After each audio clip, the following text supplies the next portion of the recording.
What's up, y'all? I've got some really awesome buffs from Magearna. For those of you who clicked on this video expecting a competitive analysis of Magearna, that's not what this is. You got clickbait a little bit. Sorry. This is discussing the buffs and changes to Magearna in a ROM hack. Magearna is a late game encounter. The power levels in this ROM hack are extremely high, so quote unquote buffing Magearna is nothing crazy whatsoever. Tons of Pokemon have plenty of ways to deal with this thing. And again, it's all balanced in game, so you're using it against the AI. The AI will always have like it's I have to explain this in another video. I don't have time to get into like the difficulty discussion now, but the game will be plenty challenging, trust me, and it'll still be fair and rewarding. But as for Magearna, really cool buffs and changes for it.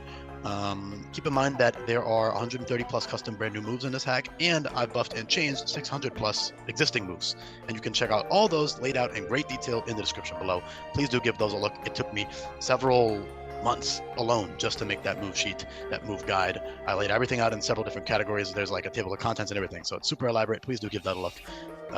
Very important. But as for Magearna, Steelworker, Fairy Aura, more defense, less attack. Very straightforward. It no longer has Soul Heart because Soul Heart was repurposed into an ability called Hubris for a lot of regular Pokemon to have, and Hubris does not fit Magearna at all, in my opinion.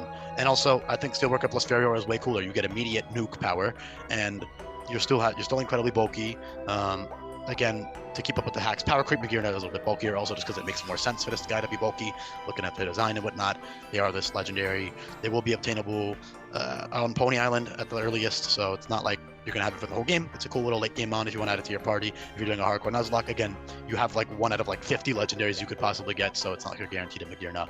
But yes, it is very strong. Steelworker Flash Cannon is 110 base power before the Steelworker boost, and Steelworker is a much stronger boost than Fairy Aura. Fairy Aura is 1.3, while Steelworker is 1.5, meaning with Stab it's 2.25 versus 1.95. Right, so that's a pretty big difference. That means that Steelworker Flash Cannon is significantly stronger than Fairy Aura Flare Cannon. Not significantly, but I believe it's a few base power stronger, despite the fact that Eternal Beam, I meant to say Eternal Beam, by the way, not Flare Cannon. Flare Cannon is obviously an absolute nuke, but Eternal Beam is a 125 base power recoil move, while Flare Cannon is 150 base power, 100% accurate.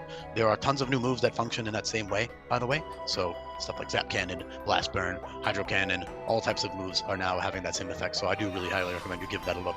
There are also tons of new priority moves. So in Magearna's case, they have access to Pixie Dust and Magnetic Burst, which are Steel and Fairy priority special moves. And then you have Fortify, which is one of the many new recovery moves, which most Pokemon get access to in this hack. That is a Steel type version of Recover. So that's also great for Magearna. But they're great dual typing, great bulk. It can stay around for a while. You can also still run Draining Kiss or Parabolic Charge. It still has Volt Switch for utility for certain fights. And the really good thing I like about having both Steelworker and Fairy Aura, besides the fact that they still fit. What am I trying to say here? I'm trying to say that besides, I'm like mixing up my words a lot. Besides the fact that Steelworker and Fairy Aura fit really well, I also like how they function mechanically, because you don't have to change your movesets around too much. You can just run the same moveset and swap your ability with the Advantageous Ability Capsule and get Steelworker or get Fairy Aura for a specific fight, depending on which of those stabs is stronger for a specific boss fight. And then you don't even need to run both stabs. For some fights, you only need Flash Cannon or Mirror Shot. Mirror Shot functions like old Flash Cannon. It also has a 1 in 4 chance to give you special attack, while Flash Cannon has a 1 in 2 chance to drop Spadef. In competitive, that would be absurd, because it's like, oh my god, I'm sending in my Flash Cannon answer. Oh no, I got 1 in 2 chance to drop Spadef. Now it dies next turn. That's absolutely stupid, but it's not balanced for that. It's balanced for in-game use. So the AI can use that against you, and it can get some cheeky little Spadef drops on you.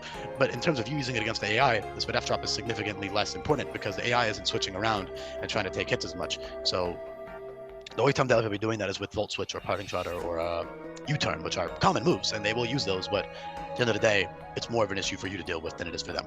As for Mirror Shot, though, I mean, the AI can boost up with those moves. Signal Beam and Dazzling Gleam are the same thing, by the way. 80 base power, 1 in 4 chance to give special attack. And I also just like to make these moves worth using over one another. So, like, Mirror Shot and Flash Cannon both have justifiable uses, Magearna is super tanky, so that 10% chance to miss on Flash Cannon isn't as big of a deal as it would be on a frailer Pokemon, because of just how tanky it is and how good the typing is. That miss is not nearly as punishing, but still in a hardcore Nuzlocke, you might not want to risk that miss chance. Not to mention it's kind of overkill. Mirror Shot is still plenty strong with Steelworker and 130 base special attack. Flash Cannon is significantly stronger though, so if you do want that damage, you can teach the TM. Otherwise, you got Mirror Shot. Same with like Dazzling Gleam versus Eternal Beam, which deals recoil, or Moonblast, which is 5% chance to miss. Radiant Edge is technically better than Dazzling Gleam. It's 95 base power versus 80, but Radiant Edge hits on the physical side, which could situationally be worse than Dazzling Gleam. Not to mention it doesn't have that additional effect chance, and it's also not reteachable via TM. So having the TM options to reteach are always really nice for certain boss fights because you should be customizing your EV spreads, your items, all that fun stuff. Speaking of, you do have speedier sets that will be valid.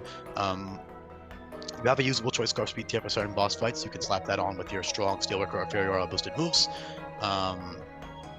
And then you can also run Autotomize at 65, which is about 5 levels after you can catch Magearna. Autotomize gives you +5 speed in exchange for dropping your defenses by 1. So that's super, super fun and, you know, just really strong. And then later on, you get Shift Gear, which Magearna already had access to. However, Shift Gear, because of Cling Clang, was buffed to give special attack and physical attack because Cling Clang is a mixed attacker. That means that Magearna, Genesect, and Celesteela can also boost their special attack with Shift Gear, which is pretty crazy, especially on Magearna's case, since it's not a mixed attacker unlike the other two. So Shift Gear is pretty damn crazy, a little bit overpowered, but I'm not going to remove Shift Gear from it. It's a late game option. You'll only have that for Hapu, Gladion, If the opponent has priority Roar or Whirlwind, it'll phase you out. If the opponent has priority Heart Swap, which Magearna also gets, it'll steal your boosts and then reverse sweep you. If they have Topsy-Turvy, it'll reverse your boosts, and so on. So Shift Gear isn't as crazy as you might think, but for a lot of boss fights, you can cheese them with that Shift Gear because of your great defensive typing. You can tank first impressions for days, which is another anti-setup method. However, there still are other guaranteed crit moves that will bypass through, for example, Iron Defense or Calm Mind sets. So setup isn't nearly as viable of an option as it used to be, but it's still very strong, especially on a Pokemon with great bulk like this and a great typing like Magearna. So defensive typing at least. I mean, offensively it's solid too, especially with their coverage moves, and of course the 130 special attack and the boosting abilities, which is just really fitting. I think it's really cool. It fits Magearna really well. Again, it's all balanced for end game stuff, so if you want to go ahead and use it, go ahead and use it. Nothing too crazy. Tons of Pokemon that are way stronger than this in terms of raw damage output, and raw damage output isn't everything. However, Magearna does have great utility moves and great bulk, so it's a great Pokemon all around, as always. Yeah, I think I'm gonna leave the video off there. Hopefully I covered everything. There's a couple other things I could talk about, like Aurora Beam dropping attack and special attack, Strange Impulse dropping special attack by 2, priority moves being really great, like, you know, Specs Magnetic Burst is like a great option for certain boss fights, just to switch in and kill something and then switch out. It's got all types of really fun options. Trick Room, pretty fun. Yeah, I think I'll leave the video off there though. You can figure out the rest for yourself if you look at those move changes and, you know, just figure it out as you go. Thank you so much for listening, and I'll be back for more coming up.